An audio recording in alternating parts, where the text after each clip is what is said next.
Dobar dan svima, ja se nadam da možemo da počnemo, da sam dovoljno glasna, da me čuju zadnji redovi, da nije problem. Ako nisam dovoljno glasna, opomenite me, ali ne bi trebalo da to bude problem, možda posle nekih sat vremena.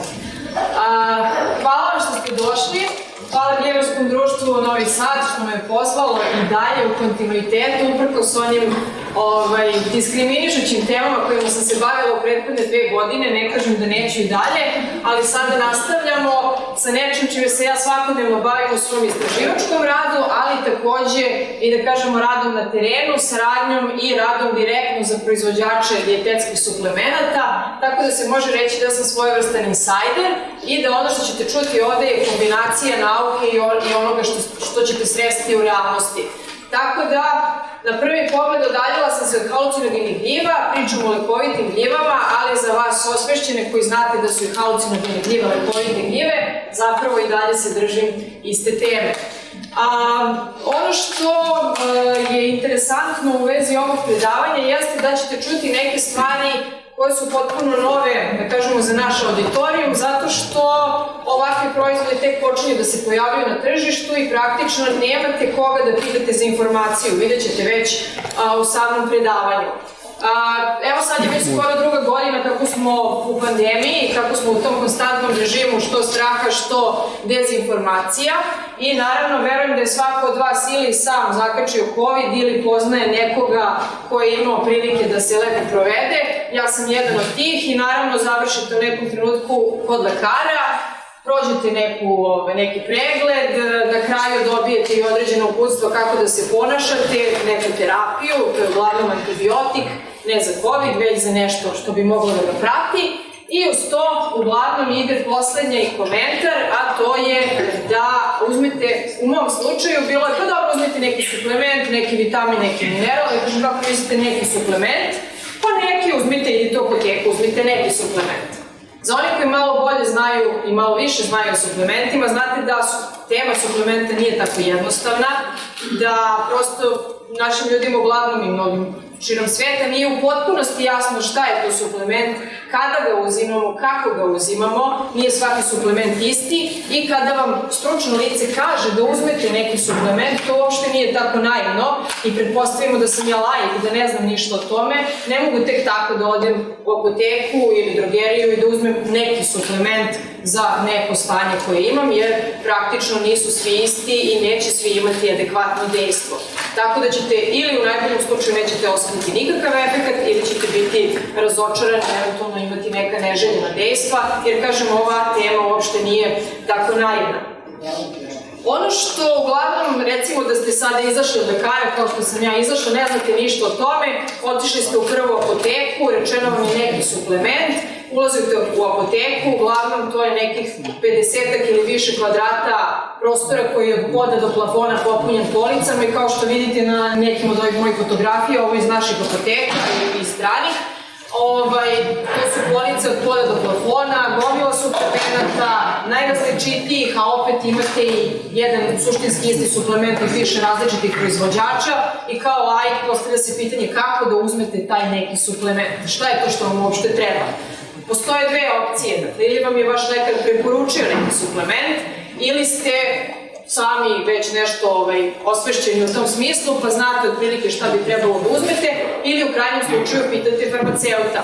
Postavlja se pitanje kako ti ljudi znaju šta da vam preporuče, imajući u vidu tako veliki broj suplemenata i tako veliki broj kompanija koje proizvode u suštini jedan isti suplement. Naravno, prvo pitanje u celoj ovoj priči jeste šta je to dijetetski suplement. Ne znam koliko vas zna i koliko uopšte razmišljate o tome, doći ćemo naravno i na temu suplemenata od gljiva, ali potrebno je krenuti od početka, od osnove. Dakle, to je neka koncentrovana supstanca koja je izolovana ili iz nekog prirodnog izvora ili je sintetisana na početku laboratorija, ali u nekom industrijskom postrojenju, dakle u okviru neke farmaceutske kuće i taj suplement nije lek, već je dopuna vašoj ishrani. Šta znači dopuna ishrani? Pretpostavlja se da vaša ishrana u tom slučaju ili nije kompletna ili nije uravnotežena i da kao posledica toga da imate nedostatak određene komponente u organizmu. Da li je to neki vitamin, da li je mineral, da li je neka aktivna komponenta. Znači, postoje različiti dijetetski suplementi i uzeti neki suplement već od starta kada znate definiciju suplementa komplikuje priču. Dakle, da li je vaša ishrana uravnotežena? Kako može znati neki farmaceut koji vas prvi put u životu vidi samo na osnovu vašeg zahteva da vam treba dijetetski suplement, ne može apsolutno znati da li je vaša ishrana uravnotežena, ovakva ili onakva. Dakle, potrebno je da uzme neku anamnezu, potrebno je da razgovara sa vama i tek onda može da vam preporuči, a čak ni tada nemajući adekvatne, da kažemo, laboratorijske analize na osnovu koji će znati stanje vašeg organizma, ne može da vam da kvalitetan savjet koji je to suplement koji treba da uzmete. Dakle, to je prvi problem. Drugi problem je doza. Opet se vraćamo na to da osobe koje vam preporučuju suplement uglavnom nemaju anamnezu, ne poznaju vas, ne znaju vaš životni stil, ne znaju vaše prehrambene navike, dakle nemaju predstavu o vama kao individui, a treba da vam preporuče neki suplement. Doza je nešto što mnogi od vas znaju, razlikuje lek od otrova i isto tako ne treba od toga bežati ni kada su dijetetski suplementi u pitanju. Dakle, doza je izuzetno važna. Takođe je važno da li ćete taj suplement uzimati 5 dana, 7 dana, mesec dana. Uglavnom, kada su dijetetski suplementi u pitanju, prvi efekti se vide nakon minimum 3 meseca. To znači da kada ste recimo imali COVID i lekar vam kaže pa uzmite ovo 5 do 7 dana da prati antibiotik u redu kada je u pitanju probiotik, ali bilo šta drugo kada je u pitanju, ne verujem da ćete imati prilike da osetite neki benefit takvog suplementa, tako da je potpuno iluzorno kupovati bilo šta i osim što ćete olakšati svoj novčanik, ne verujem da ćete imati neki poseban efekat koji očekujete, pogotovo ne pozitivan. U najboljem slučaju, dakle, neće biti nikakvog efekta kao rezultat korišćenja takvog suplementa. Dakle, i doza je jako bitna i vidjet ćete, doza je nešto što je vrlo sporno kada su u pitanju dijetetski suplementi na bazi gljiva. Sledeća stvar je oblik, odnosno forma u kojoj se neka supstanca nalazi u dijetetskom suplementu. Ovde sam dala primjer, ovo su 3 suplementa, kurkumin, verovatno ste čuli za kurkumin i dosta je, da kažemo, popularan u poslednje vreme na našem tržištu, mediji ga intenzivno reklamiraju, ali opet imate različite proizvođače i kada ste došli recimo u apoteku, postavlja se pitanje kako onaj farmaceut iza pulta zna da li će da vam da kurkumin sa leve, desne strane ili u sredini. Kako se odlučuje da vam da tačno određeni, a da vas pritom ne poznaje i da ne zna ništa o vašem zdravstvenom stanju. Tu sada dolazimo do one prve tačke, odnosno do komercijalizacije dijetetskih suplemenata i proizvoda ovakve vrste. Postoji nekoliko kanala kako proizvod stiže do vas i to je nešto čime se ja nisam bavila, ali kada sam krenula malo više u praksu, dakle imala sam prilike da vidim kako izgleda jedna kampanja puštanja dijetetskog suplementa u promet. To je, da vam kažem, jedno bojno polje gde postoje neke strategije, neke su manje etičke, neke su više etičke, ali za mene kao lajka u tom trenutku izgledale su vrlo surovo i, da kažem, neprijatno, ali činjenica je takva i evo ja ću sad, da kažem, u nekim kratkim crtama vam demonstrirati koje su to strategije, neću ulaziti u detalje naravno, ali da znate na koji način zapravo neko ko vam preporučuje suplement dolazi do onog momenta da vam kaže pa uzmite baš taj. Prvi, najbanalniji kanal jesu mediji i to naravno televizija, radio, novine, sada i elektronski mediji, Facebook, Instagram i tako dalje. Naravno, postoje ljudi koji se time bave i ti ljudi uglavnom se bave marketingom, a ne dijetetskim suplementima, odnosno njihovom strukturom, tako da posmatraju tu priču s jednog potpuno drugog stanovišta i ukoliko se ograničimo na medije, zna se opet mediji pristupaju određenoj ciljnoj grupi, dakle, nismo mi svi ovde interesantni određenom proizvođaču suplemenata, već ukoliko vas recimo bole zglobovi, onaj kurkumin će ciljati upravo na vas koji imaju probleme sa zglobovima, dakle, uglavnom neku stariju populaciju, pa se to pre toga ispituje i vrlo ciljano pušta na tržište. Drugi način jeste da se pristup, odnosno konekcija sa pacijentom ili potencijalnim korisnikom ostvari putem lekara.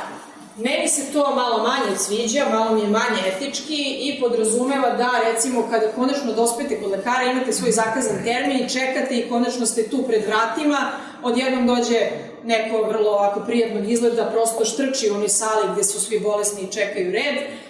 To su uglavnom ljudi sa aktim tašnama ili nekim manjim torbama koji vrlo brzo uđu u ordinaciju i to su zapravo farmaceutski trgovci, menadžeri koji dolaze kod lekara, kod vašeg lekara opšte prakse da bi ga uputili u to šta njihova farmaceutska kuća ili proizvodna kuća ima novo, jer apsolutno je nemoguće da jedan lekar prati sve promene na tržištu što se tiče lekova i što se tiče dijetetskih suplemenata. Samo u Sjedinjenim Američkim Državama svake godine skoro 2000 novih suplemenata se pojavi na tržištu. Naravno, mi smo manje tržište, ali računajte čak i da se pojavi 100. Vi kao osoba koja se recimo bavi medicinom, prosto nemate vremena da poznajete sve te proizvode i detalje koji se tiču njih i u ostalom, to vam nije ni struka, ne bavite se dijetetskim suplementima, ali je iluzorno očekivati da neko takav može da preporuči bilo koji dijetetski suplement. Onda tu dolazi u fokus upravo onaj farmaceutski trgovac koji direktno razgovara sa lekarom i upućuje ga na taj proizvod. Tu postoje neke druge strategije. Te strategije podrazumevaju da kada imate novi proizvod, vi zakupljujete salu u okviru doma zdravlja, pozivate sve lekare, to je nekad praćeno nekim koktelom ili ručkom i tako dalje, prosto da bi bili motivisani da dođu i van svog posla i poslušaju još jedno dosadno predavanje o još jednom novom proizvodu, bilo da je to dijetetski suplement ili lek. I na takvim ručkovima ili koktelima oni se upoznaju o tome šta je to novo na tržištu, odnosno šta neka farmaceutska kompanija nudi. I na osnovu toga mogu sutra svom pacijentu da preporuče neki proizvod. Ne zato što su ga i sami koristili, već zato što su ubeđeni da je taj proizvod dobar. To ubeđeni ne mora da znači da su i lično ubeđeni, naravno postoje i određeni stimulansi da budete ubeđeni, oni su i novčani, znači možete uvek proveriti da li se vaš lekar nalazi na platnom spisku neke farmaceutske kompanije, bilo da su to putovanja, bilo da su to neka, da kažemo, kraća usavršavanja, ručkovi, kokteli i tako dalje. Dakle, cilj toga jeste da vaš proizvod, ukoliko ste proizvođač, dođe do krajnjeg potrošača. I naravno, treći vid komunikacije jesu farmaceuti koji, rade u toj apoteci i treba da vam preporuče nešto. Naravno, i oni su okruženi, sećate se onih polica sa drugog slajda, brojnim preparatima, prosto je nemoguće očekivati da znaju apsolutno svaki detalj o svakom preparatu, tako da mogu tako ubedljivo da vam preporuče.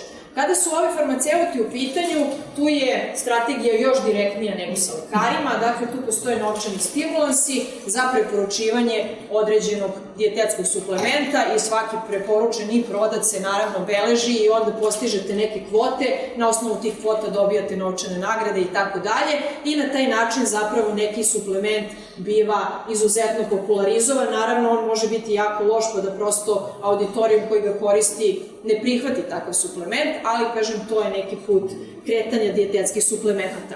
I onda kada sve to znate, vratite se na ovu našu oblast koja je u još jednoj kritičnijoj fazi, a to je nepoznavanje uopšte cele tematike lekovitih gljiva, jer u našoj sredini to je još uvek vrlo slabo poznato. Kada kažem našoj sredini, ne mislim na Srbiju, mislim na čitavu Evropu i to govorim iz ličnog iskustva, objasnit ću i to detaljnije. Dakle, Evropa gotovo da ništa ne zna o lekovitim gljivama, to je postalo hit u poslednjih 3 do 5 godina i naučni krugovi su nešto drugo, ali govorim dakle o farmaceutskim kompanijama, o korisnicima tih suplemenata, dakle jako je nizak nivo znanja. Sa druge strane, Azija ima tradiciju korišćenja dijetetskih suplemenata i uopšte lekovitih gljiva, tako da je to jedna potpuno druga priča. Ali, znači, pričamo o Sjedinjenim Američkim Državama i Evropi, kao, da kažemo, je svetu koji ima tu kulturu korišćenja dijetetskih suplemenata, ali ne na bazi lekovitih gljiva. Naravno, postavlja se pitanje koga da pitam kakav suplement da nabavim ukoliko želim da koristim dijetetski suplement na bazi lekovitih gljiva. Ko je osoba koja može da mi da adekvatne informacije? Iz ličnog iskustva znam da to uglavnom nisu lekari i uglavnom nisu farmaceuti. Ne zato što ne žele, nego zato što naše obrazovanje i naša kultura ne pokrivaju ovu oblast. Konkretno pričajući sa kolegom farmaceutom koji je vrlo pasioniran po pitanju gljiva, znam da jednostavno na farmaceutskom fakultetu ova oblast nije pokrivena. Ona počinje da se probija kroz neka manja predavanja, ali još uvek je nešto što je vrlo obskurno i krajnje nepoznato. Tako da nije, da kažemo, neki bezobrazluk u pitanju kada je neznanje ovoj oblasti u pitanju, već je problem to što ona nije bila deo naše kulture i nije se o tome učilo, ljudi nemaju adekvatne informacije. To znači da moramo da tražimo neki drugi kanal kako da saznamo nešto o ovim preparatima i moje iskustvo je da u ovom trenutku u Srbiji o ovoj tematici zapravo najviše znaju gljivari i zato sam predavanje naslovila Pitajte svog gljivara. Ne kažem da će gljivar znati da vam kaže ovaj suplement je pravi suplement, kupi ga, ali gljivari će znati da vam kažu neke detalje koji se odnose o samom materijalu, kvalitetu materijala, šta da očekujete od tačno određene vrste i samim tim suzit ćete tu vašu potrebu. Ja ću vam danas, opet glavni cilj ovog predavanja jeste širenje tog saznanja i edukacija uopšte o tome šta su dijetetski suplementi na bazi gljiva, kako uopšte da tražite taj suplement, šta da gledate na deklaraciji, da se prosto osvestimo i da, evo, ova grupa za početak bude dalje neki kao inkubator koji će da širi znanje, jer ovde nas već ima barem 50-ak i to je sasvim dovoljno da već imate neke uvide u to kako ovi suplementi funkcionišu, šta gledati i ako vas neko pita nešto o tome, da prosto imate makar inicijalnu informaciju. Naravno da je, kao i u svakoj drugoj oblasti, primarno vaše lično angažovanje. Dakle, kada izađete s ovog predavanja ili ukoliko želite neki dijetetski suplement na bazi gljiva, ključno je da i sami istražujete na tu temu, da ne prepustite stvari, eto, tamo nekoj trećoj ruci koja će možda biti danas nervozna ili nemati vremena, pa neće biti zainteresovana da vam kaže sve detalje koje se odnose na dijetetski suplement, čak i ukoliko ima neko malo šire znanje. Dakle, naravoučenije, pitajte svog gljivara za početak, a onda dalje krenite i sami da istražujete. Ovo je fotografija sa najvećeg sajma dijetetskih suplemenata u Evropi, to je Vita Foods u Ženevi. Kako je korona počela, prestao je da se održava. Ja sam imala sreće da odem na poslednji pred koronu i ovo je naravno fotografija pre nego što je sajam otvoren, pa su krenuli da dolaze i posetioci. Sajam je ogroman, preko 10.000 izlagača, ogroman broj posetilaca, preparata ima, ja ne znam, nebrojeno. I ukoliko ne znate šta tražite, vrlo je teško snalaziti se na ovakvim sajmovima, ali posetioci nisu laici. Posetioci su stručnjaci iz proizvodnje, posetioci su farmaceuti, lekari, farmaceutski trgovci, vlasnici drugih proizvodnji koji dolaze da se informišu šta je to novo, zato što ukoliko imate novi proizvod, on će se pojaviti na jednom ovakvom sajmu, jer je to prva prilika da on bude šire popularizovan. I mogu vam reći da na ovom sajmu mogla sam na prste jedne ruke da nabrojim kompanije koje su se pojavile sa dijetetskim suplementima na bazi lekovitih gljiva. Sve kompanije osim jedne su bile iz Azije, jedna je dolazila iz Nemačke i bili su u nekom začetku i vrlo neću reći nezainteresovani, ali vrlo neotvoreni da podele informaciju o njihovim suplementima. Dakle, uzmite katalog ukoliko hoćete, ali nemojte dalje da kopate u tome kakva nam je tehnologija i šta zaista radimo. Na štandu jedne od kompanija nalazio se, svi gljivari znaju šta je na ovoj fotografiji, dakle hrastova sjajnica i to primerak doneti iz Kine i ja sam se nalazila za tim štandom i dosta posetilaca, dakle stručnjaka iz oblasti dijetetskih suplemenata je dolazilo da pita šta je to uopšte, jer ovako nešto nikada nisu videli, što je meni bilo šokantno. Čak su me pitali, u redu, ako je to gljiva, je li to neki model u glini, gipsu, koji je to uopšte materijal, i kada bi im rekla da je to zaista plodonosno telo gljive, oni su mi rekli, čini ste ga tako preparirali, lakirali, prosto to je govorilo o tome da nemaju apsolutno nikakvu predstavu šta je pred njima i kakav materijal je u pitanju, što će reći da saznanje stručnjaka iz ove oblasti, kada su gljive u pitanju, se bazira, praktično ne postoji, jer nisu u stanju da prepoznaju ni samu gljivu. A kamoli da znaju nešto o preparatima. Ne kažem sigurno da je bio neko u čitavoj toj posetilačkoj grupi koji je imao neku predstavu, ali oni koji su bili zainteresovani, koji su prišli, nisu znali ništa o tome i rekli su mi da je to za njih jedna potpuno nova oblast. Ja sam radila analizu tržišta, ovo je doduše presek iz 2019. godine. Naravno da je na tržištu bilo više preparata od ove 4, ali pregledajući rafove naših apoteka, ovo su bila 4 najčešća preparata na našem tržištu 2019. godine. Sada ih ima mnogo više, tako da prosto nisam stavljala taj presek na slajd. Mogu reći da ima preko 15 preparata koje možete naći često u našim apotekama i drogerijama, ali, nažalost, što se mene tiče, nijedan nije zadovoljavajući po pitanju specifikacije, a to ću sada malo detaljnije i da objasnim. Pre toga, evo recimo da vidite kako izgleda unutrašnjost jedne prodavnice koja, ovo je u Njujorku, koja prodaje dijetetske suplemente na bazi gljiva i sve ove police ovamo sa vaše desne strane su napunjene preparatima na bazi lekovitih gljiva. Evo recimo segment jedne od polica, ljudi ulaze, imaju dosta informacije o tome, vrlo su konkretna njihova pitanja, kad razgovarate vidite da je jedan laik ima prilično informacija na ovu temu i prosto je zadovoljstvo razgovarati sa takvim potrošačima. Sa druge strane, ono što me oduševilo, ovo je recimo prodavnica dijetetskih suplemenata samo na bazi lekovitih gljiva u Kini. Izgleda kao jedna galerija, kao neki umetnički prostor, a ne kao apoteka ili drogerija. I vidite kako su izloženi preparati.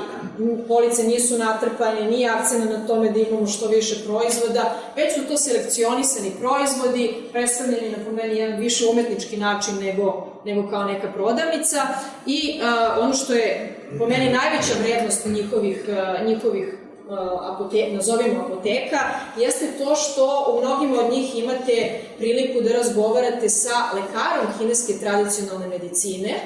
Kada kažem razgovarate, to znači da prosto on uzme vašu anamnezu, popriča sa vama u razgovoru 40 minuta, vrlo opuštenom, vrlo neformalnom, naravno ukoliko zna engleski, ali recimo u ovom slučaju, znači ja sam imala prevodioca, tako da prosto na kraju tog razgovora osoba koja vam preporučuje dijetetski suplement ima neke informacije o vama i može na kvalitetan način da vam preporuči preparat. I to je neka praksa, dakle vi kao potrošač odlazite kod stručne osobe koji nije primarni cilj prodaja preparata, već naravno vaše zadovoljstvo kao krajnjeg korisnika, dakle da dobijete nešto što je vredno, što odgovara vašem zdravstvenom stanju ili problemu i da prosto izađete zadovoljni iz takvog jednog iskustva. Naravno, niste obavezni ništa da kupite, vi jednostavno možete da uđete i popričate sa tim lekarom i da izađete iz te prodavnice bez da ste išta uzeli, možda vam ništa od toga i ne treba. Osim toga što možete razgovarati sa lekarom, u tim prodavnicama imate jedan ovakav segment koji izgleda kao neki kafić i zapravo jeste jedan kafić, s tim što kod njih ne možete kupiti kafu, pivo ili neko alkoholno piće. Ovim kafićima služe se isključivo čajevi i napici koji su deo kineske tradicionalne medicine, dakle možete da popijete čaj ovde od Ganoderma lucidum. Osim toga, često imate biblioteku koja je tu sa jedne strane, tu su knjige kineske tradicionalne medicine, o različitim proizvodima koje oni nude, možete da sednete, popijete čaj, relaksirate se u takvoj jednoj prodavnici i prosto saznate nešto više o temi koja vas zanima. Za mene je to bilo, da kažemo, 100 godina ispred svega što sam videla na zapadu, a tiče se prosto tog odnosa sa kupcem, sa potrošačem. I prelazim sada na primere i prosto to kako da idete kroz tumačenje dijetetskog suplementa, šta je to na što treba obratiti pažnju. Prva stvar koja se dovodi u pitanje jeste kada birate dijetetski suplement, koji ćete gljivu uopšte da izaberete. Znate sami, ima ih jako puno, mnoge su lekovite, mnoge firme su krenule u prosto preradu gljiva i proizvodnju dijetetskih suplemenata i postavlja se pitanje od toliko brojnih gljiva koju da izaberete. Naravno da za početak treba i malo da se informišete kakve su neke vrste, šta vam to nude. Kažem, ukoliko ste laik i ne znate baš ništa o tome, vaš lokalni gljivar ili gljivarsko društvo je idealna osoba da vas uputi u neke tipično lekovite vrste, da prosto ne banete u taj ogromni svet sa više desetina hiljada vrsta. I evo recimo ovo je jedan preparat, dakle neću govoriti o proizvođačima, već o preparatima i o tome šta je kod preparata sporno. Kao što vidite na ovoj kutiji piše da se u njoj nalazi cordyceps. Cordyceps je bilo nekadašnje ime roda, međutim nije navedena vrsta, ali kada okrenete drugu stranu ove bočice vidite da se radi o gljivi Cordyceps sinensis, veoma popularnoj lekovitoj gljivi, takođe ona je deo kineske tradicionalne medicine, ali onda krenete da se informišete šta je Cordyceps, koliko uopšte ta gljiva zahtevna za proizvodnju, gde je ima, tako malo da saznate nešto o njoj i shvatite da je to jedna veoma retka gljiva, da Cordyceps sinensis praktično ukoliko hoćete originalni materijal ne možete tek tako da proizvedete, dakle ne proizvodi se industrijski, Cordyceps militaris se proizvodi industrijski, pa je to nešto drugo, ali ove dve gljive imaju neke finese po kojima se, da kažemo, u tom lekovitom smislu, odnosno biološkom sastavu razlikuju i postavlja se pitanje, naravno, šta se nalazi u ovoj bočici. Ovako izgleda gljiva, plodonosno telo gljive. Ukoliko u pitanju Cordyceps sinensis, ljudi koji žive na Tibetu imaju pravo da je sakupljaju, dakle moraju imati njihovo državljanstvo, ne možete vi kao turista otići i sakupljati Cordyceps sinensis, prosto da bi zaštitili svoj resurs, jer je u jednom trenutku to bila bukvalno pandemija ljudi koji dolaze da sakupljaju Cordyceps na Tibetu, tako da je prosto ova delatnost zaštićena i ne možete tek tako obavljati i sad odjednom imate tržište koje je preplavljeno preparatima koji sadrže Cordyceps sinensis, a tako malo ljudi ih skuplja na tako maloj teritoriji. Odmah se postavlja pitanje kako je to moguće. Druga stvar, ovo sam relativno, pa nema ni mesec dana kako sam pregledala cene ove gljive u rinfuzu na tržištu i za 1 gram plodonosnih tela potrebno je da izdvojite između 12 i 25 eura. Naravno, vraćamo se na pitanje koliko košta zapravo ovo što se nalazi u ovoj bočici, a vidite da se u jednoj kapsuli nalazi 750 mg ovog preparata, a da čitavo pakovanje sadrži 90 kapsula. To je priličan broj grama i očekujete na osnovu ove cene ovde da ovaj preparat ima pozamašnu cenu. A pre toga, evo samo da vam prikažem kako se u Kini prodaje Cordyceps sinensis, dakle ovako vezuje se kao ove, da kažemo, skupine i jedna ovakva kutija košta recimo $280-350. Dakle, vrlo je skupo, a sama gljiva ukoliko je uzmete u ruku često ima mnogo manje od 1 grama, znači jedno plodonosno telo je mnogo lakše od 1 grama, tako da je potrebno nekoliko svežnju da biste imali gram, nekad manje, nekad više, zavisno od primjerka.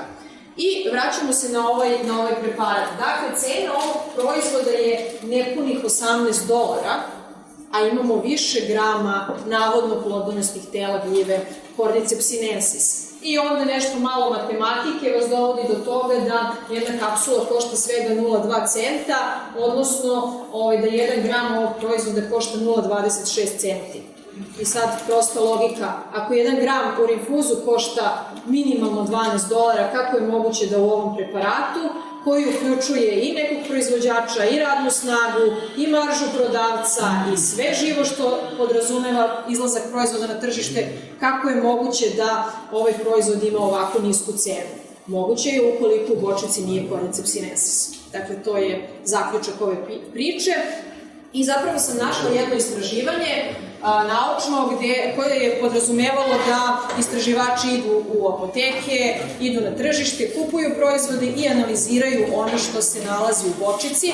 Pokazalo se da u 80% slučajeva u ovim kapsulama nije Cordyceps sinensis, nije ni Cordyceps militaris, nego je u pitanju pirinčano brašno. Dakle, vrlo jeftina sirovina koja je stavljena, prosto, kažem, u pitanju su proizvodi u kojima se malo zna, metode kontrole kvaliteta gotovo da ne postoje i samim time veoma je lako falsifikovati proizvode, postaviti na tržište nešto što nije ono što se nalazi u bočici. Ja ne kažem da u ovoj bočici nema Cordyceps sinensis, možda u tragovima, ali vam cena i analiza čitave tematike govori da je nemoguće da imate 90 kapsula sa 750 mg praha Cordyceps sinensis po kapsuli za svega $18. Ukoliko znamo da je 1 gram ove gljive do $25 u rinfuzi, znači kada kupujete na veliko, kada ste proizvođač, odnosno prerađivač ili neko ko se bavi dijetetskim suplementima. Druga stvar koja je veoma problematična, govorim i dalje o gljivi Cordyceps sinensis, jeste priča o efektima ove gljive. Ona je poznata po tome što vam daje više energije, čini vas da kažemo, boljim performerom, pogotovo u sportskim aktivnostima, tako da je početkom 90. godina i ova gljiva izašla na glas zbog toga što je kineskoj atletičarskoj reprezentaciji donela neke zlatne medalje i probijanje rekorda, što je bilo prosto revolucionarno, nešto nečuveno, skandalozno. Njihov selektor tadašnji je tvrdio da je u pitanju konzumiranje ove gljive, koja nije sporna, koja se ne smatra nikakvim dopingom, tako da je bila apsolutno dozvoljena. I to se naravno pročulo među drugim sportistima, posebno među bodybuilderima koji traže visoke fizičke performanse za što kraći vremenski period i samim time posežu veoma često za nedozvoljenim preparatima, odnosno vrše doping. Naravno i vrhunski sportisti nisu imuni na to i kada se pojavila ova gljiva, postala je jako popularna među sportistima, posebno među bodybuilderima, a onda se pojavio problem da se efekat ne ispoljava ili da prosto neko vreme imate taj placebo efekat jer ste uvereni da uzimate nešto što je efikasno. I tu dolazimo do problema spikinga. Šta je spiking? Spiking je dodavanje neke supstance koja nije ono zašto se tvrdi u preparat koji koristite. To znači da su ovi bodybuilderi uzimali preparat za koji se tvrdilo da je na bazi gljive Cordyceps sinensis, a recimo je u tom preparatu zapravo bio neki anabolički steroid. I oni su zaista osetili efekte koji su trebali da osete, međutim i ne znajući vršili su doping, nečim što nije dozvoljeno. Znači to je spiking. Spiking u najgorem slučaju može da bude i dodavanje supstance koja je potpuno benigna, recimo ovo pirinčano brašno, i da nemate apsolutno nikakav efekat, ali je mnogo teža situacija kada se spiking vrši nedozvoljenom supstancom, a da vi toga niste svesni. Znači, recimo da ste bili potpuno trezveni i želeli da eliminišete iz svoje sportske rutine korišćenje nedozvoljenog dopinga, uzeli ste nešto što ste mislili da je prirodno, kao što je gljiva Cordyceps sinensis, a završili ste opet dopingujući se anaboličkim steroidima, a da toga niste bili svesni. Dakle, to je ona amoralna strana ove priče. Sledeće veoma diskutabilno pitanje kada su dijetetski suplementi u priči jeste sama proizvodnja. Mi svi idealizujemo gljive u smislu njihovih lekovitih svojstava kada ih sakupljamo iz prirode i kažemo ova gljiva je dobra za ovo, ova je mnogo dobra za ovo i tako dalje i gljivari volimo da uzimamo gljive iz prirode. Međutim, kada prebacite sve na scale, odnosno na dimenzije industrije, shvatite da je nemoguće da vaša sirovina bude iz prirode, odnosno ona mora biti proizvedena na manje ili više industrijski način. I ove slike upravo prikazuju proizvodne prostorije iz nekih različitih fabrika koje se bave proizvodnjom primarne sirovine, znači plodonosnim telima gljive ili micelijumom. I dalje se sada, znači ono što je za mene bilo interesantno jeste, verovatno mnogo od vas znaju, kada je gljiva u formi micelijuma nema tu mnogo razlike između različitih vrsta. Sve one izgledaju veoma slično i nema šanse da pogodite da je na trećoj polici jedna vrsta, a na drugoj druga. I onda se postavlja pitanje kada imate hale u kojima se nalazi više različitih vrsta gljiva i kada ta proizvodnja teče recimo u 3 smene, kako je moguće da ne dođe do mešanja ovih materijala, jer sigurno će doći do neke greške.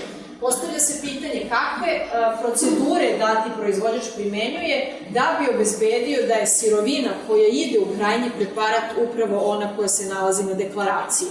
To je bilo sporno u jednoj firmi sa kojom sam pregovarala i moje prvo pitanje je bilo, pošto su tvrdili da rade sa preko 100 vrsta u proizvodnji, dakle proizvode plodonosna tela preko 100 vrsta gljiva. Moje pitanje je bilo kako obezbeđujete sledljivost sirovine od te proizvodne prostorije do preparata, kako obezbeđujete sigurnost potrošaču da je ono što je bilo u kesi, recimo je označeno kao Ganoderma lucidum, završilo u krajnjem preparatu. I dobila sam odgovor koji nisam ni mogla da sanjam, pa jedna koleginica uzme jedan od tih džaučića koji nam je sporan, odnese kući, odgaji ga i vidimo šta je izraslo i tako znamo da je u tom džaku recimo Ganoderma lucidum. To je za mene bilo poražavajuće, u pitanju je svetski čuvena firma, ne posluje u Evropi, odnosno ne nalazi se u Evropi, i onda shvatate koliko je ovo tržište konfuzno, koliko je ružno, sa druge strane i lepo jer su u pitanju gljive, ali tek mi kao laici potrošači nemamo predstavu šta se dešava iza vrata jedne fabrike i koliko je ovo jedna fascinantna priča i mnogo skandaloznija od halucinogenih gljiva. One su takve kakve jesu, divne i lekovite, ali ovde leže mnoge opasnosti, jer za lekovitim gljivama posežu ljudi koji su čije je zdravlje ozbiljno ugroženo i često su gljive nešto poslednje za čime posežu u očaju i prosto igrati se sa takvim emocijama i ljudskim životima na način koji je čisto nečija bahatost ili prosto nemanje želje da se budžet malo proširi da bi se usvojile metode kontrole i sledljivosti koje postoje često u prehrambenoj industriji, postoje naravno i u farmaceutskoj industriji još strože, ali kažem, ovo je nova grana i dosta je nekontrolisana ili labavo kontrolisana, posebno na zapadu. Kina je nešto drugo, oni imaju neke svoje protokole i što se mene tiče, uvek više verujem kineskom proizvodu nego recimo američkom, zato što su oni početnici u ovoj oblasti i više su skloni marketingu od Azije, koja ovo ipak doživljava kao neku svoju medicinsku kolevku. I dolazimo onda do toga u kojim oblicima se gljiva može naći u dijetetskom suplementu. Ovde sam samo nabrala neke oblike koje sam sretala na tržištu. Dakle, imate, na primjer, sprašena plodonosna tela gljiva, ekstrakt plodonosnog tela, može biti čista aktivna komponenta koja je izolovana, različiti koncentrati. Mislim da ova reč kod nas ne postoji, ali ja je tako prevodim, omicelijumljene žitarice. Objasnit ću i šta su omicelijumljene žitarice. To je veoma sporan proizvod i, nažalost, najčešći proizvod na tržištu. Tu su i ekstrakti micelijuma i različiti tipovi ekstrakta. I veoma je bitno šta se od ovih formi nalazi u preparatu koji kupujete. Sve se razlikuju i nije isto da li koristite preparat koji je na bazi plodonosnog tela gljive ili micelijuma gljive, da li je to čist submerzno gajen micelijum ili je to micelijum koji je dobijen na zrnima žita. Evo ovde jedan preparat koji je dosta popularan. Prosto analizirat ću ovo što sam rekla malo pre. U pitanju je jako popularna gljiva u poslednjih godinu dana, to je lavlja gljiva, za koju se tvrdi da može čuda kada su u pitanju Parkinsonova i Alzheimerova bolest i skoro sam pročitala i rad u kome se tvrdi da je ova gljiva sposobna da vrši neurogenezu, što ukoliko je moguće apsolutno predstavlja revoluciju. I ono što nas zanima ovde nije ni ko je proizvođač, opet nije ni toliko ni bitno ni koja je gljiva u pitanju, već ono što proizvođač tvrdi da se u ovom pakovanju nalazi prah micelijuma ove gljive. Dakle, neko je proizveo micelijum, onda ga je osušio, isprašio je i u kapsulama u ovom preparatu se nalazi prah micelijuma. Ono što je sporno jeste što se u 70% proizvoda koji su na bazi micelijuma gljiva zapravo nalazi micelijum odgajan na žitaricama. Evo ovde na ovoj slici vidite kako izgleda micelijum odgajan na žitaricama.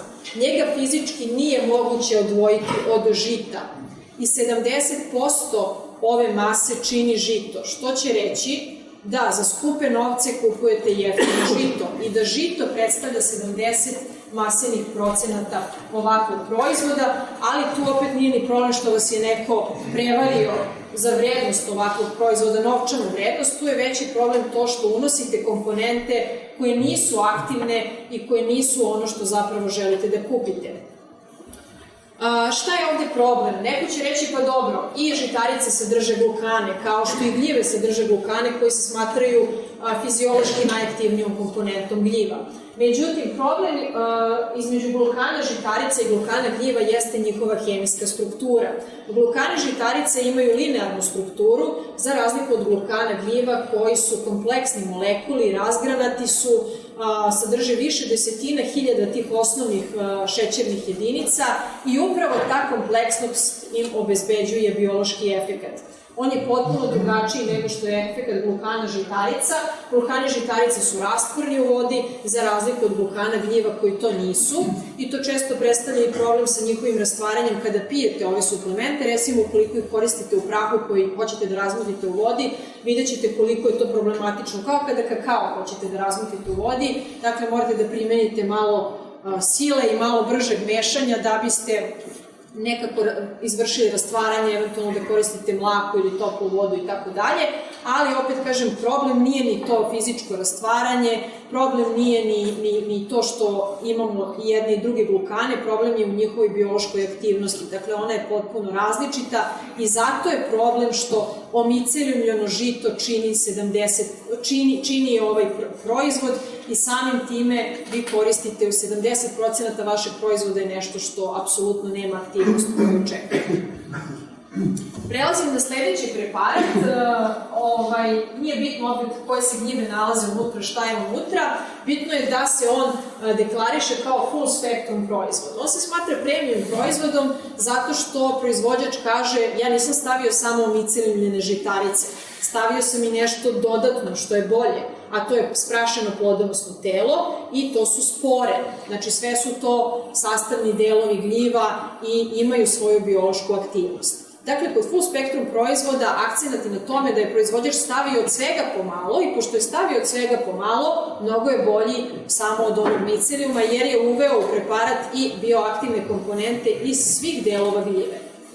Međutim, ono što je problem jeste što svega 3% ovakvih proizvoda čini sprašeno plodonosno telo i spore. Opet dolazimo do toga da je gro ovog proizvoda micelijum.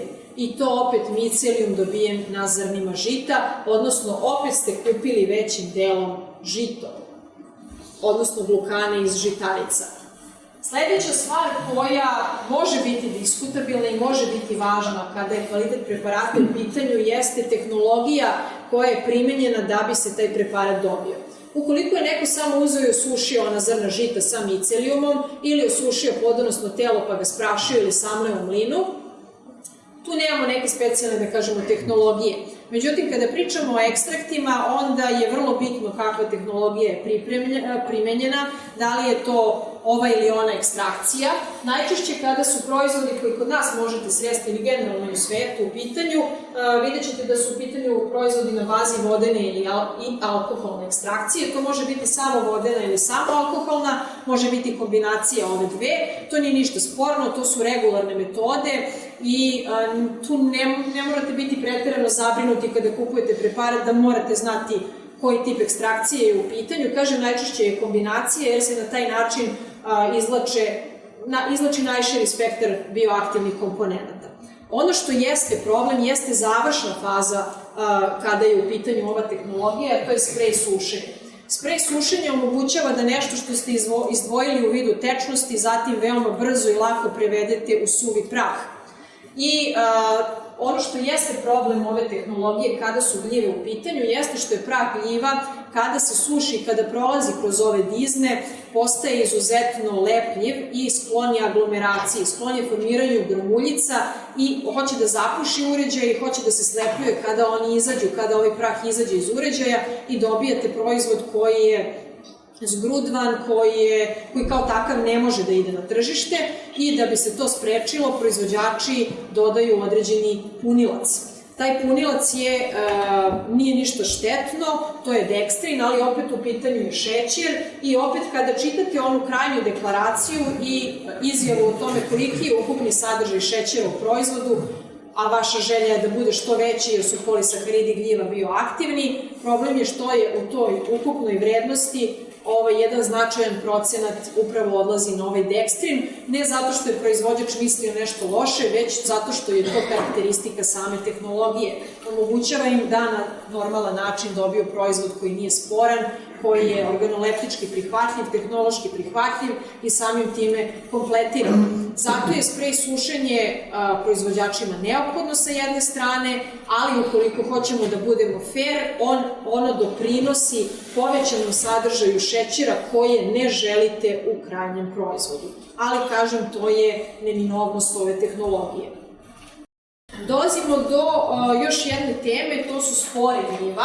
Ovaj proizvod ranije možemo reći, nije praktično postojao na tržištu, zato što spore gljiva imaju veoma čvrstu strukturu i veoma je teško doći do aktivnih materija koje se unutar njih nalaze. Tačnije, kada spore unesemo u naš digestivni trakt, bioaktivne komponente prisutne u njima su nam praktično nedostupne, to znači da nekako morate da ih otvorite, da ih razbijete i mnoge kompanije na zapadu ne posjeduju tehnologiju za razbijanje ćelijskog zida spora i samim time vi kupujete preparat koji, zaista sadrži spore, međutim, bioiskoristljivost takvog preparata je izuzetno niska ukoliko uopšte postoji, tako da kada tražite preparate na bazi spora, veoma je bitno da obratite pažnju da li negde na samoj ambalaži piše da su spore razbijene, odnosno da li negde na sajtu kompanije, ukoliko nema ničega na ambalaži, možete da nađete tu informaciju, a veoma često ćete je naći zato što se kompanije time hvale, jer je to govori o njihovoj ozbiljnosti i naprednoj tehnologiji koju koriste.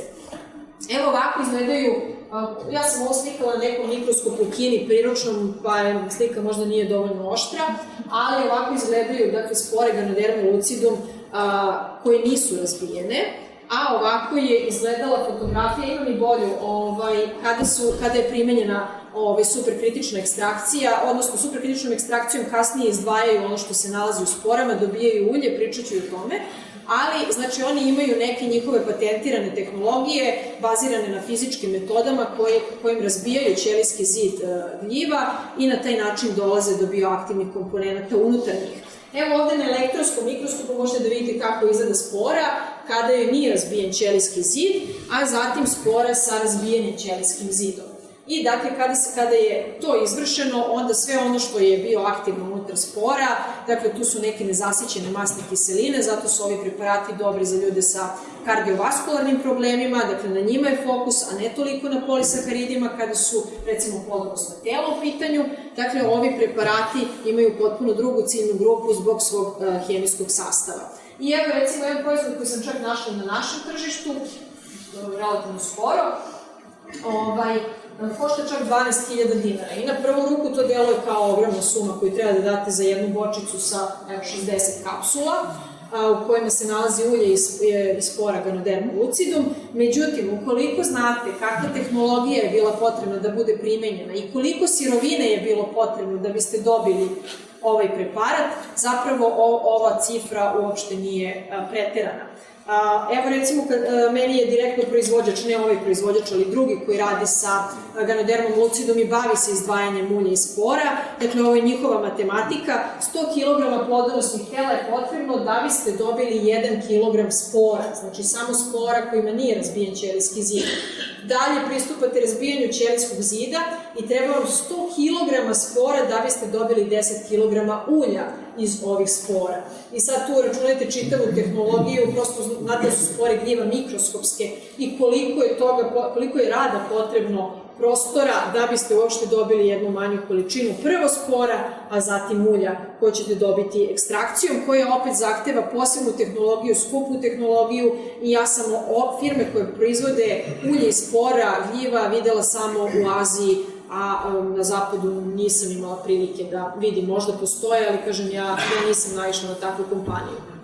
I ono što svaki gljivar zna jeste da je veoma bitno gde ste ubrali gljive. Gljive se ponašaju kao sunđeri, između ostalog se u nauci koriste kao markeri prisutne radijacije u zemljištu, znači koriste se za neki biomonitoring zato što vezuju radionuklide i možete da ih detektujete u njihovim plodonosnim telima i u micelijumu, tako da se one koriste i za bioremedijaciju, odnosno čišćenje naše životne sredine, od teških metala, od radionuklida, radioelemenata i samim time nije isto da li ste gljive brali u nekoj čistoj sredini ili ste ih brali negde pored nekog smetlišta. To je ujedno i problem sa gljivama koje u rinfuzu i jeftinim gljivama koje dolaze iz Kine, koje dolaze iz Poljske. Oni imaju veliki problem sa kontaminacijom zemljišta i kao posledica toga imamo materijal koji je ili za ishranu ili za dijetetske suplemente koji nije čist, da tako kažem, i koji neretko prođe ipak i neke te kontrole i dospe do finalnih proizvoda, a to je opasno jer onda rizikujete trovanje teškim metalima ili prosto pogoršanje vašeg zdravstvenog stanja zato što proizvod sadrži ono što ne bi trebao da sadrži. Ova scena ovde je recimo scena iz Kine sa jedne farme koja se bavi proizvodnjom Ganoderma lucidum i ta farma se nalazi unutar njihovog prirodnog rezervata. Ovo je izvor vode kojim se snabdevaju farme koje se navodnjavaju sa ovog izvora, pošto znate da je gljivama potrebna i visoka vlažnost da bi rasle. Dakle, oni se trude, naravno kompanije koje o tome vode računa, dakle da se to uzgajanje obavlja u što čistijoj sredini uz vodu čija se mikrobiološka i hemijska ispravnost redovno proveravaju, dakle imaju neke standardne kvaliteta, takođe HACCP koji se primenjuju u prehrambenoj industriji, sad je postao i norma u ovoj proizvodnji i prosto sve sa ciljem da biste imali što kvalitetniji finalni proizvod. Ovo su recimo šatori, dakle opet unutar tog rezervata imate šatore ispod kojih se nalaze ta proizvodna polja sa gljivama. Evo ja sam slikala i unutrašnjost, dakle ovde sa desne vaše strane se nalaze opet dodatni šatori unutar kojih se vrši sakupljanje spora. Vidjet ćete i to kako izgleda, a sa leve strane je prolaz između tih šatora. Delo je onako neuređeno, aljkavo, međutim minimalno je, da kažem, tehnološki obrađeno, prosto da bi se, u pitanju je nacionalni rezervat i nemate pravo da pravite trajne objekte kojima biste narušili prirodu. Ovi šatori se moraju seliti sa ove lokacije na svake 3 godine. Dakle, postoji rotacija. Ne možete trajno da instalirate vašu proizvodnju na nekoj lokaciji, već morate na svake 3 godine da je selite da biste dozvolili prirodi na tom mestu da se prosto obnovi. Tako da vode o tome računa, iako Kina ima jedan negativni predznak kada su ovi proizvodi u pitanju, za mene je to bilo iznenađenje i kažem, bila sam videla i mogu reći da što se tiče ove vrste proizvoda, oni su daleko ispred zapada, iako su pre toga mnogi ljudi meni lično tvrdili da preparati koji dolaze iz Sjedinjenih Američkih Država imaju najviši kvalitet kada su naravno u pitanju lekovite gljive, međutim uverila sam se da nije tako. Evo recimo jedna fotografija iz šatora, njihovog proizvodnog šatora. Ja u životu nisam videla ovoliko plodonosnih tela Ganoderma lucidum. Oni opet imaju neku njihovu tehnologiju. Naravno, proizvode i micelium, proizvode i onaj antler form, odnosno formu jelenskih rogova kada je u pitanju Ganoderma lucidum, jer svaka od tih formi ima neke bioaktivne komponente koje su prisutne samo u toj formi rasta i zato je i gaje. Ovo je fotografija iz jednog šatora, sad ovde se ne vidi lepo na ovom zidu, ali ceo vazduh je ispunjen sporama i vi praktično ne možete napraviti oštru fotografiju jer je sve zamućeno od spora i kada dišete potrebno da nosite masku zbog velike koncentracije spora i onda oni tu postavljaju dole neke posebne da kažemo, plastične okvire na koje te spore padaju, izvlače ih iz tih šatora i onda ih čuvaju već u svojim magacinima gde smeštaju spore i dalje prerađuju. Pritom, da bi došlo do ove faze, potrebno je između 2 i 3 godine. I sada vratite film, treba vam 100 kg plodonosnih tela za 1 kg spora, a opet da biste imali tih 100 kg plodonosnih tela, potreban je određen prostor, potrebno je 2 do 3 godine rada i tako dalje, tako da onaj preparat od 12.000 dinara zapravo uopšte nije toliko skup ukoliko znate kakav je proizvodni proces. Naravno, kada ste laik potrošač i vidite da nešto košta toliko i da tu ima svega 60 kapsula, malo vam je preskupo, ali ukoliko znate opet te neke detalje, to je jedna prilično, po meni, i nisko nerealna cena. I opet onda javlja se onaj crv sumnje, a da li je to zaista ono što se tvrdi, jer je previše jeftino. I još jedna važna stvar, ovo je preparat koji je veoma popularan na tržištu. Zašto? Zato što se u njemu tvrdi da sadrži čak 17 vrsta različitih gljiva.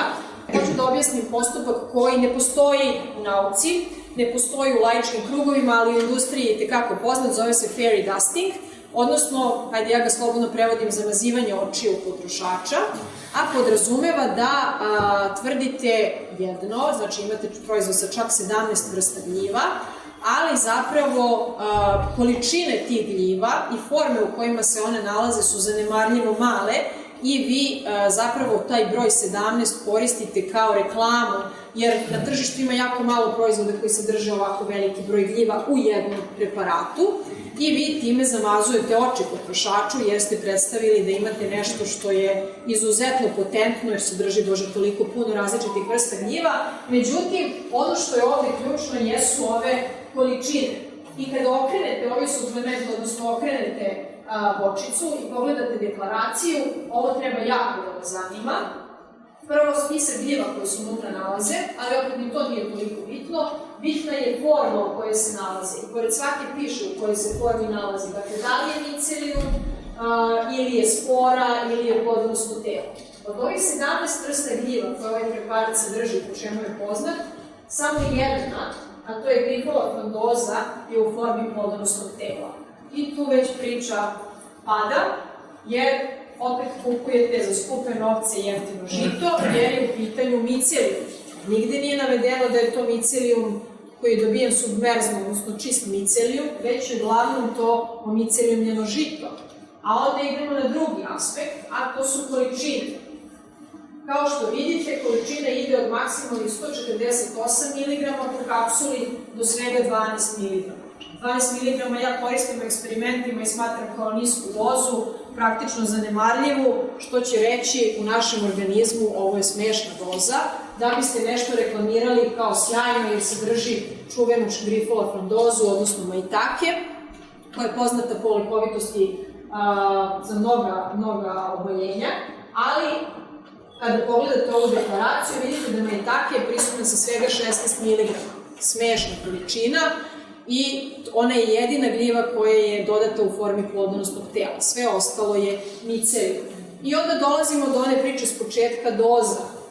Kada su u pitanju preparati na bazi lekovitih gljiva, doze za mnoga oboljenja praktično nisu utvrđene. Doziranje je ovdje nešto što je još uvek stvar spekulacije. Uglavnom se smatra da je 2 grama aktivne materije, odnosno ekstrakta, ne govorimo o plodonosnom telu, nego o ekstraktu. Dakle, 2 grama ekstrakta je neka dnevna doza koja se smatra poželjnom da bude uneta, da nakon 3 meseca korišćenja toga osetite neki boljitak, neki pozitivan efekt. To znači da u ovom preparatu, dakle ovdje kada sve saberete imate više od 1000 mg, odnosno 1 grama, proizvođač kaže da treba da uzmete 2 kapsule dnevno, to je u redu, podmirili ste ona 2 grama dnevno, međutim, ne postoji studija, bar ja nisam našla, koja potvrđuje da je ova kombinacija ovih 17 gljiva u ovim odnosima efikasna prema bilo kom oboljenju.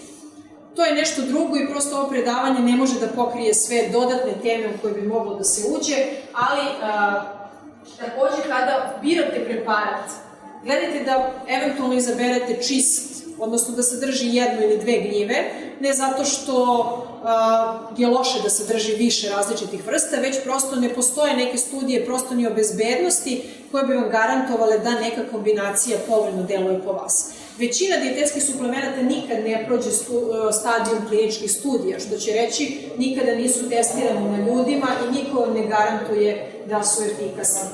Što će reći na svoju ruku pijete preparat, može imati efekat, ne mora imati efekat, on može biti manje ili više pozitivan, ali kada vam neko kaže da ovo stimuliše imunitet na ne znam kakav način, zato što ima čak 17 vrsta gljiva, to ne možemo smatrati tačnim. Ne postoje studije koje to garantuju i ne postoje studije koje uključuju upravo ove količine, a videli smo da je ovo upravo fairy dusting, odnosno zamazivanje očiju potrošača. Ovo je proizvod koji postoji na našem tržištu, ja nemam ništa protiv njega, mene je samo zanimao sastav i prosto da ga analiziram jer je dostupan na našem tržištu, a mnogo ljudi mi je reklo da je zadovoljno preparatom. Mene je zanimalo koliko to gljiva ima, pošto je gljiva udarna komponenta ovog preparata, i kada okrenete opet deklaraciju, ovo je ono što je prisutno na njihovom sajtu, vidite da se ekstrakt gljive riši nalazi u veoma maloj količini, od svega 180 mg, a setimo se da je neka preporučena doza 2 grama dnevno, što će reći, barem na osnovu ove doze, ovaj preparat neće postići željeni efekat, ali opet ja ne znam, ne mogu da pričam o ovim drugim komponentama, možda su one zaista jako aktivne i možda je upravo ta kombinacija ono što ima pozitivan efekat u ovom slučaju, ali sa stanovišta nekog koga zanimaju samo gljive, ova količina je izuzetno mala, a nisam videla kliničku studiju koja potvrđuje da je ovaj preparat u ovoj kombinaciji, u ovim dozama bio efikasan prema nekom određenom problemu. I onda dolazimo do upravo pitanja neiskrenosti u tvrdnjama kada su preparati u pitanju. Ovde opet jedan preparat koji kaže podržava vašu memoriju, vaš imunni sistem i koncentraciju. Ono što je problem jeste što, opet kažem, ne postoji studija koja je ispitala ovu kombinaciju, ovaj preparat u ovim dozama za ovu problematiku, dakle koncentracija, imunni sistem i bolja memorija. Tako da ova tvrdnja, ona može postojati, vi je možete smatrati benignom, ali je upravo ona razlog zašto kupujete neki preparat. Samim tim dovodi se u pitanje da li je ova tvrdnja lažna i zašto je uopšte bila potrebna, jer ne postoji nikakva čvrsta osnova koja vam govori o kvalitetu ovog preparata. I onda se naravno postavlja pitanje, ispada da sam ja napljivala sve proizvode koji se nalaze na tržištu, ima li uopšte fair proizvode na tržištu, pa može da se nađe. Znači ja opet gledam sve ove neke parametre da bih otkrila koji je to proizvod koji je korektan. Ja se trudim, dakle, da kada tražim proizvod, ne volim da on bude u kapsuli, jer kapsula podrazumeva ono sprej sušenje, pa dodatak dekstrina, pa zatim sama kapsula koja opet može biti biljnog porekla, ne mora biti biljnog porekla i tako dalje. Dakle, onda je kapsula najčešće obojena, pa se tu dodaju neke boje, mogu biti prirodne, ne moraju biti prirodne. Dakle, kao potrošač možda je najbenignije da izaberete proizvod koji je u praškastoj formi, koji ćete uzeti kašičicom i gde će vam garantovati na deklaraciji da nema filera, odnosno punilaca koji se dodaju kod onog sprej sušenja, da nema dodatnih boja i tako dalje. Recimo, ovo je preparat koji sam našla ne kod nas, nego prosto tražeći po internetu, za koji, opet, na osnovu deklaracije mi deluje prilično korektno. Ne govorim ništa o efikasnosti jer ga nisam probala, znači samo onome što mogu kao potrošač da zaključim na daljinu na osnovu deklaracije. Dakle, bezbedna sirovina, oni tvrde da imaju bezbednu sirovinu, da ne koriste žitarice, odnosno da ukoliko je u proizvodu prisutan micelijum, to nije micelijum sa zrna žita, da su korišćeni ekstrakti plodonosnih tela, a ne sprašeno plodonosno telo, nema punilaca, nema onog dekstrina, već samo prah i garantuju sadržaj beta-glukana. Zašto beta-glukani? Ima tu i drugih bioaktivnih komponenta, ja lično smatram da su sirovi ekstrakti koji su kombinacija alfa-glukana i beta-glukana najefikasniji, ali nauka tvrdi i favorizuje single compound, odnosno pojedinačne komponente, i kada su u pitanju te pojedinačne komponente, beta-glukanima se pridaje najveća pažnja jer su oni imunomodulatori, imunostimulatori i kao takvi proizvođači ipak ne mogu da navode sve komponente na svojoj deklaraciji, odlučuju se za jednu koja je od najvišeg interesa, to je beta-glukan i recimo kod ovog proizvoda jasno je naveden sadržaj beta-glukana. A opet, pošto tvrde da njihov proizvod ne sadrži zrna žita, ti beta-glukani ne potiču iz žitarica. I ono što je meni ovde recimo smetalo kod ovog proizvoda, znači ne kažem da je sjajan u svakom pogledu, a to je da nisu navedene količine pojedinačnih komponenta i da nema studije koja pokazuje njegovu efikasnost. To je ona iskrenost u tvrdnjama. Dakle, toga još uvek nema i ja nisam našla ni jedan preparat na tržištu koji podmiruje sve ove zahteve. I onda na kraju opet dolazimo do pitanja koga da pitam, kako da se informišem. Dakle, uvek pokušajte što više sami da saznate, čitajući, edukujući se, kao i za bilo koju drugu temu ili oblast koja vas zanima, i uključite što više gljivare i druženje sa njima, a naravno i druženje u prirodi i ovakve manifestacije, zato što gljivari za sada u ovoj zemlji imaju najviše informacija kada su ovakvi proizvodi u pitanju.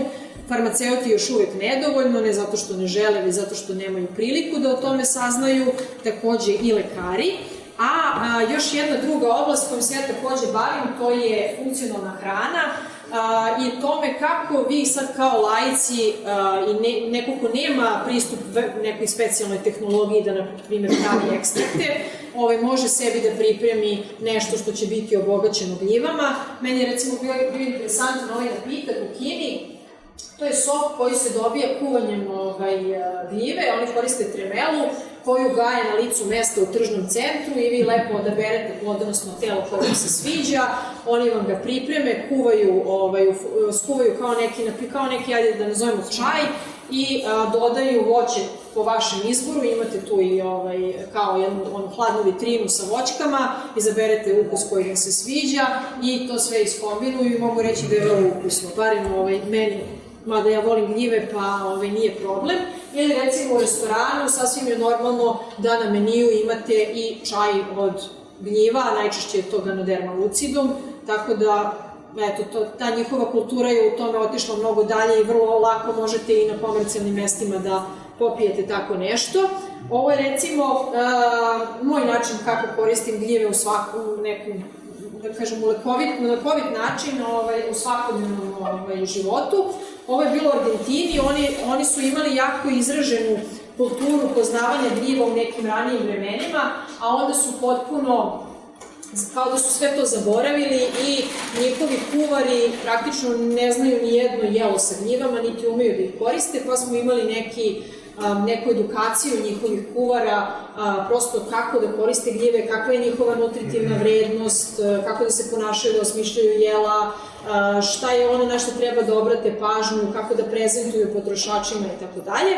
Pa smo recimo na tom kursu, ja sam im predstavila neka 3 jela, ali za mene je definitivno bilo najinteresantnije hleb, zato što sa njim imam najviše iskustva.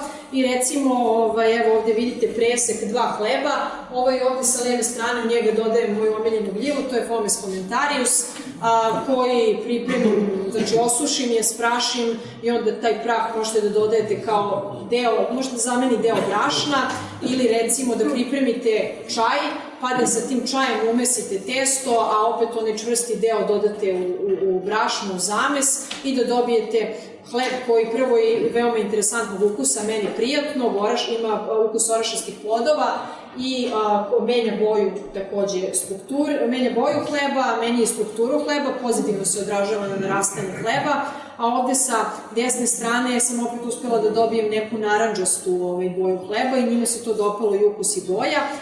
Takođe smo pravili tortu, znači to im je bilo nemoguće, kao kako da napravimo tortu slatkiš sa gljivama. Opet patišpanj koji sam pravila, u njega sam dodavala Piptoporus betulinus kao zamenu za brašno, jednog dela brašna i onda smo opet dobili funkcionalnu tortu sa gljivama koje su njima dostupne. Ili recimo ove raviole koje su bile punjene kombinacijom svežih gljiva, bukovača koje smo tamo odgajili i onoga što su našli u prirodi i opet nekih tih drvenastih koje ja često volim da ubacujem u hranu, znači opet u formi, nekoj sprašenoj formi ili blage neke ekstrakcije vodene u šerpi, nekog dekokta ili čaja i opet dobili smo jedan ukusan finalni proizvod.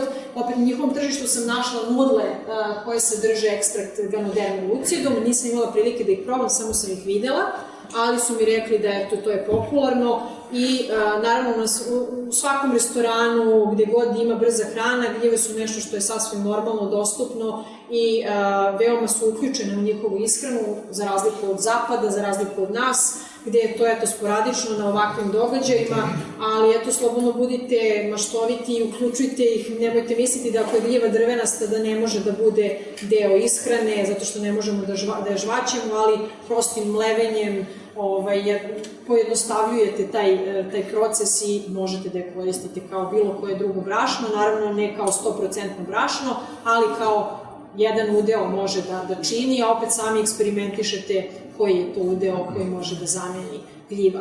Tako da nadam se da ste saznali dosta korisnih informacija i da ćete biti dalje odavde micelijum koji će da širi informacije dalje i pitajte uvek vaše gljivare za početak, a onda se i sami informišite što putem interneta, što putem knjiga.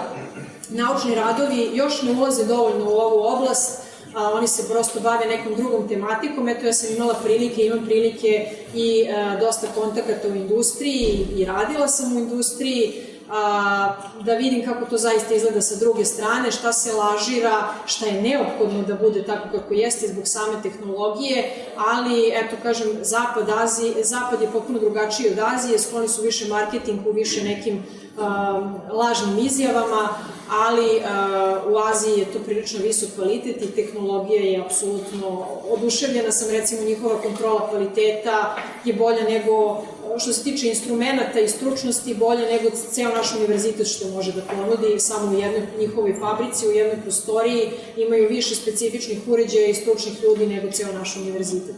Tako da ja apsolutno imam poverenje u određene kompanije iz Kine što se tiče tog kvaliteta preparata. Eto, toliko od mene, hvala vam i novog nas.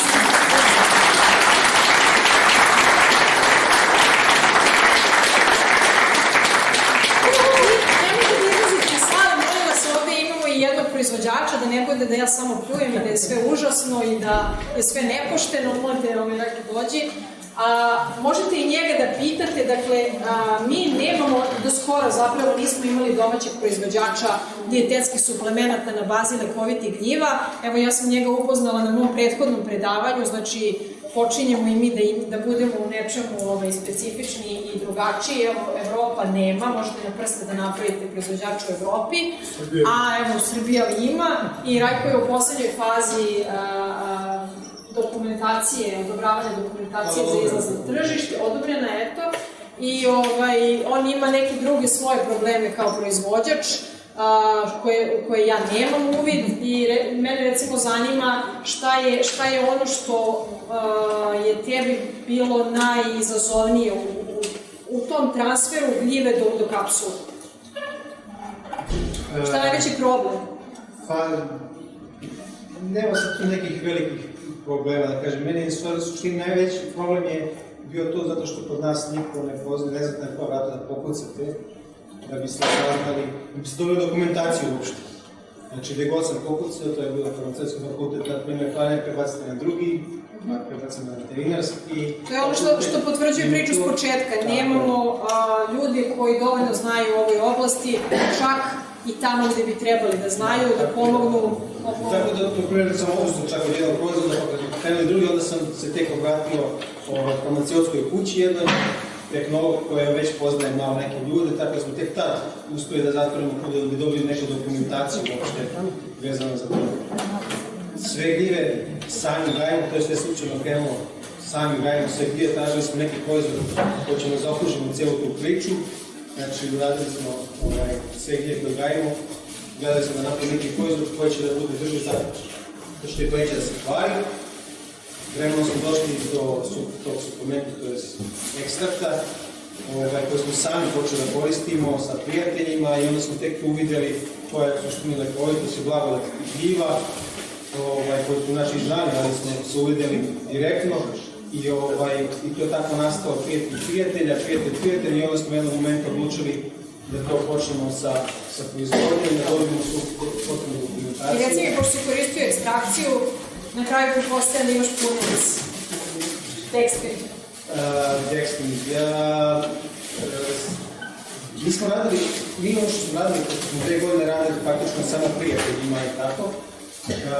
Čisto pod osnovom djela, znači ekstrakt, suvi ekstrakt, samo gljiva, 100% samo gljiva. Međutim, kada smo krenuli da to sad neko radi, to punjenje, oni su sad dodavali još neke punioce. Klizač. Jer je to bilo razočarenje, meni je bilo prvo šok, a onda shvatite da mora. Jer da, kad se shvatite da mora, to jeste bilo razočarenje, jer sad nema 100% gljiva unutra, nego ima nekih 70% gljiva, ostalo su klizač, zbrušnjivač i tako dalje, to je potrebe izbrušnjavanja. I tako da se tu razočarao bio mnogo. Jedna stvar, druga stvar, što su mi smanjili, na primjer, ja sam kažu da bude 4, na primjer, kapsule se koriste dnevno, 2 do 4, zbog gramaža što su smanjili gramažu. To je nešto drugo, to je opet... Da, i onda su smanjili tačnije na 2 kapsule dnevno, što opet nije potrebna malo veća količina da bi imalo nekog efekta. Sad to mi ne odlučimo ja, nego to odlučuje... To su potrebe tržišta i navike potrošača, ljudi baš ne vole da gutaju 4 kapsule, to je razlog zašto se mahom ovi proizvodi standardizuju na 1 do 2 kapsule dnevno. Naravno, kogod želi može postaviti pitanje. Koje je bilo pitanje? A to je mešana ekstrakta 4 vrste gljiva. Shiitake, reishi, ćuranove, to je Gondema lucidum, ćuranov, rep i bukovača. Te 4 vrste gljiva. To je neki prvi proizvod koji smo napravili. To je prvi proizvod koji smo napravili i koji se stvarno super pokazao među nama koji smo koristili i prijateljima i kasnije ljudima koji smo prodavali, dobili smo jako dobre povratne informacije. Naravno sad smo krenuli da od sledeće godine radimo i majtake, tako da što biti neki jako interesantno. Kako da nađemo na internetu? Kako se zove proizvod? Pa Fungimuno se zove proizvod. Fungimuno, da. Ali on će biti u prodaji tek, možda, mislim tek, za nekih 10-15 dana bi trebalo da bude sve gotovo da se pojavi u prodaji. Čega je dobro proizvod? Pričali o humanitetu, nečemu nismo nikad se dotakli teme za čega su dobri ti proizvod. Pa ono što osnovno uvek, ja kažem da je to dobro za imunitet. Mislim, od imunitetu naravno sve počinje, ali ljudi koji su koristili imali su razne probleme, uzimali su na primjer zbog imuniteta te gljive kapsule, koristili na primjer da im prestanu da koriste na primjer kapsule, to je da koriste lekove za dijabetes ili za koji su rešavali sad je možda glupa kancer prostate, na primjer, koji su izjavili poboljšali rezultate kod nekih stvari i koriste najviše ljudi koji su, na primjer, na kemoterapiji za povećanje imuniteta. Ono što je bitno, ovi proizvodi nisu lekovi. Nisu lekovi, da. Ne smatrajte ih nikad lekovima.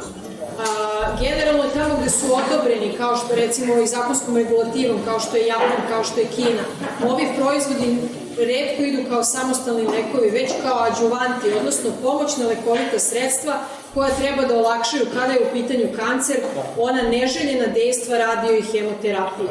Znači da vam recimo smanje probleme sa stolicom, opadanjem kose, mučninama, znači takve probleme oni ih umanjuju, ne može se reći da leče, mada ima slučajeva da leče, ali se ne smatraju lekovima. To je način da u Japanu se koriste u zvaničnoj medicini uz hemioterapiju. Da, u Kini imate pravo izbora, znači da li ćete se lečiti zapadnom ili kineskom tradicionalnom medicinom, pa je na vama da li ćete preparate na bazi gljiva smatrati lekom ili adjuvantom, ali isto tako imate pravo da kada krenete na hemioterapiju ili radioterapiju, paralelno sa time dobijete i recept za neki preparat na bazi gljiva. Šta mislite o koprinovskom atusu kapsulama koji se nalazi na našem tržištu? Nisam ih analizirala, imam ih kod kuće, ali ih nisam analizirala, tako da ne mogu da vam dam. Da li se tu u Srbiji proizvodi ili van, pa se samo pakuju? Koliko ja znam, to se samo prepakuje u Srbiji. Kinezi su najznačajniji proizvođači upravo ili koristili. Može ona da pomogne kod dijabetesa? Ja mogu samo da vam kažem iskustva mojih prijatelja i baš dobre prijateljice koji kaže da ne postoji preparat ni jedan koji bolje pomaže od toga. Sad, kažem, samo prenosim, ja ne mogu to da tvrdim, ne znam.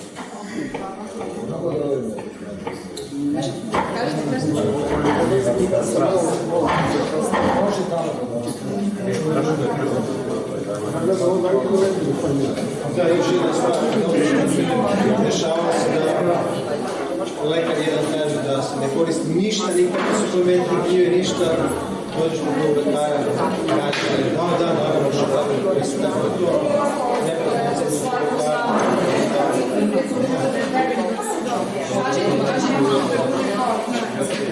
Moje zapravo ljudi odluče, ne mogu li sam hteo sam da svi čuju. Molim vas, kad se radi o ovoj ceni koju nam je pokazala koleginica koja je pričala ova prašica košta i nerealno košta i tako dalje, postoji mogućnost i nije ne postoji nego se i pravi da se stavlja nešto što i nije to. Ali morate da znate jednu drugu stvar, ja pretpostavljam da koleginica to zna, da je odnos cene kordicepsa na tržištu od 1 do 1000. Znači, možete da kupite za $1, a možete da kupite za $100.000 biljku koja se zove kordiceps. Prema tome, nemamo kvalifikaciju, odnosno kvantifikaciju, odnosno kvaliteta jedne gljive. Drugo, hoću još nešto da vam kažem. Koleginica također zna i sledeće, da se, na primer, Amanita muscaria u Rusiji jede kao normalna gljiva, a ovde se smatra otrovnom gljivom. Ovde na Fruškoj gori se kuštrvaš sunčanica smatra otrovnom gljivom, a ja 40 godina jedem i drugo. crnonoga ubijača, razumete, se u Sloveniji jede kao normalna gljiva, a ovde se smatra jednom od najotrovnijih gljiva. I postoji mnogo takvih slučajeva gde su, na primjer, rejši kod nas raste od prilike 15 cm, 20 cm, u Kini raste 2 metra velika. Prema tome, to je vrlo važno i bitno da se na proizvodu koji se pravi ostvaruje kvalitet. Pa kaže, kao što jaja kad kupujemo A klasa, S klasa, M klasa, tako bi otprilike trebalo i da bude na ovome, da bi mogli i na osnovu toga da se upravo neko ispitivao. To je jedan od problema ove industrije, a to je nedostatak regulative, klasifikacije, kontrole kvaliteta. Izvinite, Jel može jedno pitanje od mene? Pazi, po Evropi se ljudi mnogo truju gljivama, u Srbiji se mnogo truju gljivama, što južnije to više. Koliko se truju u Kini? Ja nemam tu informaciju, ne znam. Pitam, koliko se ljudi truju u Kini gljivama? Verovatno ne znam. Za trovanje u Kini stvarno ne znam. Slušaj, Stevane, oni sve uzgajaju i apsolutno mislim da jako malo tamo se bere. Ono što ja pratim, oni zaista preko 40 vrsta gljiva uzgajaju, tako da sve kod njih je tamo štaci.